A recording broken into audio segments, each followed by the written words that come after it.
Assalamualaikum warahmatullahi wabarakatuh. Perkenalkan, nama saya Ahmad Mahmudi dengan NIM 0497600735 dari PBJJ Jakarta. Baik, untuk video kali ini saya akan menjelaskan terkait dengan tugas 2 untuk mata kuliah pemrograman berbasis desktop. Untuk tugas kali ini kita diminta untuk membuat aplikasi manajemen perpustakaan dengan fitur input data buku, di mana program harus memiliki data buku perpustakaan yang disimpan dalam array. Setiap buku harus memiliki judul, penulis, kategori, dan status ketersediaan, yaitu tersedia atau dipinjam. Selanjutnya, minimal terdapat 4 buku dari masing-masing kategori: fiksi, non-fiksi, teknologi, dan sejarah. Yang kedua, untuk peminjaman buku, program harus memungkinkan pengguna untuk meminjam buku berdasarkan data buku yang tersedia. Pengguna dapat memilih banyak buku untuk dipinjam hingga mereka memasukkan input selesai. Jika buku yang dipilih tidak tersedia, sistem akan meminta input ulang hingga buku yang tersedia dipilih. Kemudian contoh format input pinjamannya, yaitu buku algoritma dan pemrograman, statusnya dipinjam. Selanjutnya, untuk fitur pengembalian buku, program harus memungkinkan pengguna untuk mengembalikan buku. Pengguna dapat memasukkan judul buku yang akan dikembalikan dan status buku akan diubah menjadi tersedia. Jika buku yang dikembalikan tidak ada dalam daftar, sistem akan meminta input ulang.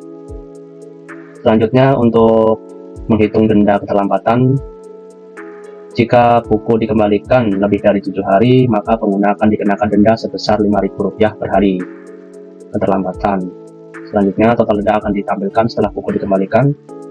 Untuk contoh perhitungan dendanya, hari keterlambatan 3 hari, total dendanya Rp15.000. Mencetak struk peminjaman dan pengembalian, program harus dapat mencetak struk peminjaman dan pengembalian yang berisi daftar buku yang dipinjam atau dikembalikan, status buku setelah transaksi dilakukan. Jika ada denda keterlambatan, total denda akan ditampilkan. Kemudian, manajemen data buku atau admin perpustakaan. Program harus memiliki fitur manajemen buku, termasuk menambah buku baru, mengubah informasi buku, judul, penulis, kategori, status ketersediaan, menghapus buku dari daftar.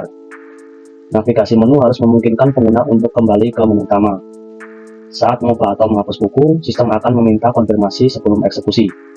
Jika input yang diberikan tidak valid, sistem akan terus meminta input ulang. Kemudian, untuk petunjuk pengerjaannya, yang pertama, buatlah kelas buku untuk merepresentasikan buku dengan atribut yang sesuai. Yang kedua, buatlah kelas main yang memiliki berbagai metode untuk menampilkan data buku, menerima dan mengolah peminjaman serta pengembalian buku, menghitung denda keterlambatan, mencetak struk peminjaman dan pengembalian, mengolah data buku, menambah, mengubah, dan menghapus buku. Yang ketiga, gunakan array dalam mengolah data buku dan transaksi perpustakaan. Yang keempat, gunakan struktur keputusan dalam mengimplementasikan logika peminjaman, pengembalian, perhitungan denda, dan manajemen buku. Yang kelima, gunakan struktur pengulangan untuk menampilkan data buku, menginput peminjaman atau pengembalian, menghitung denda, dan menambahkan beberapa buku sekaligus. Dan yang keenam, tampilkan skenario-skenario struktur keputusan dan pengulangan yang sesuai dengan soal.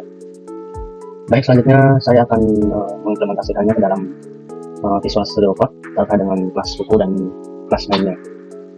Yang pertama, untuk kelas buku, di sini berfungsi sebagai pencetak dari data bukunya, yang mana nantinya akan menggunakan 4 atribut, yaitu judul, penulis, kategori, dan status ketersediaan bukunya. Jika tersedia true dan apabila dipinjam false. Kemudian saya membuat konstruktor agar setiap membuat objek bukunya bisa langsung diisi nilainya. Dan selanjutnya, untuk getter dan setter, untuk masing-masing atribut ini yang bertujuan agar data bisa diakses atau diubah dengan aman dari file lain seperti file main Java. Jadi agar bisa diakses main Java harus menggunakan data-data yang di kelas buku ini. Selanjutnya, untuk kelas main, di sini kelas main merupakan tempat utama logika aplikasi dijalankan. Di awal kelas saya membuat 3 variabel global, yaitu scanner untuk mengambil input dari penggunanya. Kemudian array daftar buku untuk menyimpan maksimal 100 objek buku, dan jumlah buku untuk menghitung beberapa buku yang tersimpan. Selanjutnya untuk fungsi main dan menu utamanya, di dalam metode main ini saya menggunakan perulangan do dan will untuk terus menampilkan menu utama. Dan menu utamanya terdiri dari 5 pilihan, yaitu tampilkan daftar buku, peminjaman buku, pembalian buku, manajemen data buku atau admin, dan yang terakhir keluar atau keluar dari program. Selanjutnya ini merupakan data bukunya. Kemudian ini untuk menambahkan buku baru.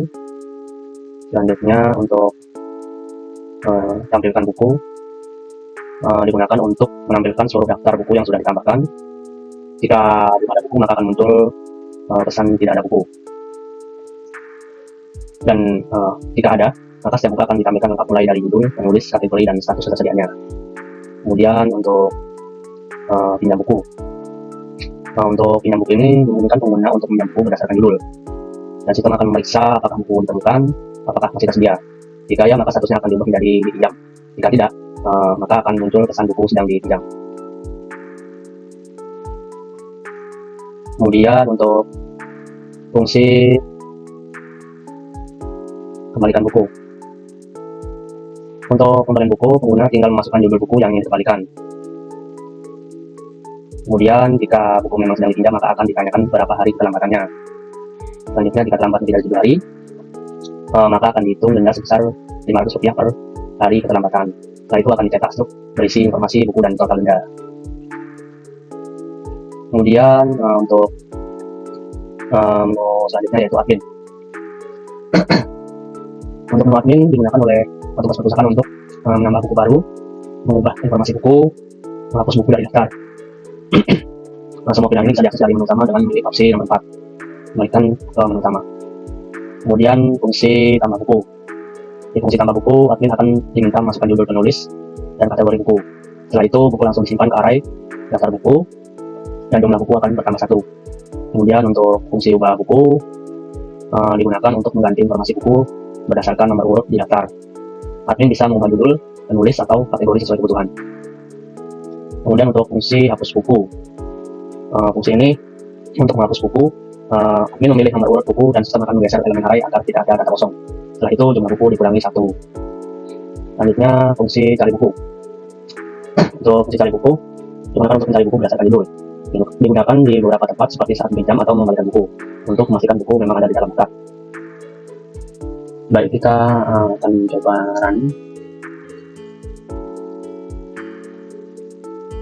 Di sini menampilkan aplikasi perpustakaan dengan 5 menu, yaitu tampilkan daftar buku, peminjaman buku, pembalian buku, manajemen data buku atau sebagai admin, dan yang terakhir keluar.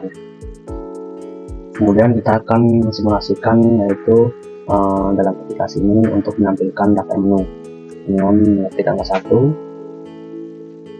Baik, selanjutnya telah ditampilkan daftar buku perpustakaannya, ada 16 buku. Kemudian kita akan mencoba meminjam buku. Kita ketik angka 2, kita enter. Di sini ditampilkan peminjaman buku dengan memasukkan judul buku yang dipinjam. Ketik selesai untuk selesai. Di dalam soal tadi kita diminta untuk meminjam buku, algoritma,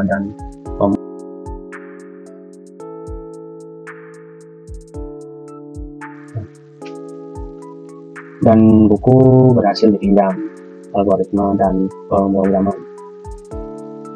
Selanjutnya kita ketik selesai. Dan di sini ditampilkan struk peminjaman bahwa daftar buku yang telah dipinjam yaitu algoritma dan pemrograman, dan statusnya dipinjam. Mari kita coba tampilkan daftar buku kembali. Nah, untuk buku algoritma dan pemrograman, statusnya memang benar sedang dipinjam. Kemudian kita akan mencoba untuk mengembalikan buku ini dengan mengetik angka 3. Kita masukkan judulnya, algoritma dan pemro. Masukkan jumlah hari keterlambatan. Sebagai contoh, kita tidak terlambat dan kita mengetik 0. Di sini ditampilkan tidak ada denda untuk buku ini. Kemudian buku algoritma dan pemrograman berhasil dikembalikan. Kemudian kita ketik selesai. Kita cek terlebih dahulu apakah nomor sudah dikembalikan. Baik, untuk algoritma dan pemrograman telah tersedia kembali. Selanjutnya kita akan mencoba untuk menu manajemen data buku. Nomor 4. Kita akan mencoba menambah buku. Klik nomor 1. Sebagai contoh, judul bukunya Ikigai.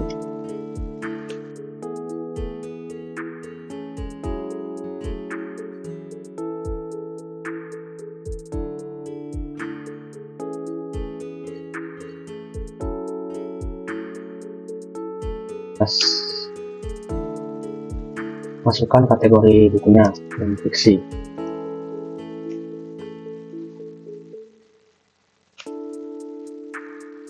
Dan buku berhasil ditambahkan. Kemudian kita mencoba untuk menampilkan daftar bukunya. Kita kembali terlebih dahulu menu utama. Tampilkan daftar bukunya.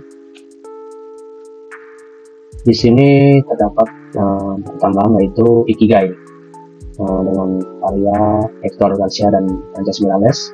Untuk kategorinya fiksi dan statusnya tersedia. Selanjutnya kita kembali ke menu admin. Kemudian kita akan ubah buku. Masukkan judul buku yang ingin diubah. Kita sebagai contoh akan mengubah buku yang tadi saja, yang Ikigai.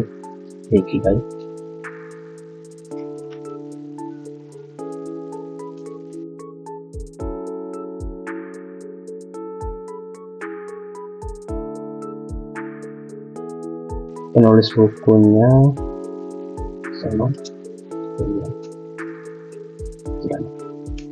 Untuk kategorinya fiksi. Dan statusnya buku berhasil diubah. Kita akan mengambilkan bukunya. Kembali ke menu utama. Ambilkan buku. Dan buku Ikigai telah diubah menjadi buku Sepotong Senja untuk Pacarku, karya Seno Gumbira Adi Dharma, dengan kategori fiksi dan statusnya tersedia. Selanjutnya kita kembali ke menu lagi. Kita akan mencoba untuk menghapus buku dengan pilih nomor 3. Masukkan judul buku yang dihapus. Kita akan menghapus buku yang tadi saja. Seperti itu.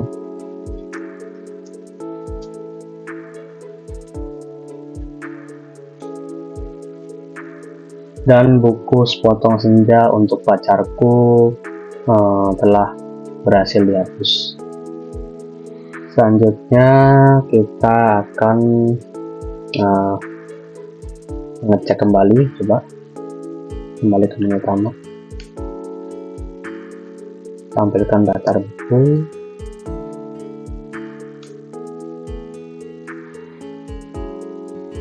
Di sini telah tampilkan bahwa buku yang ke-17 berhasil dihapus dan kembali seperti semula, yaitu 16 buku.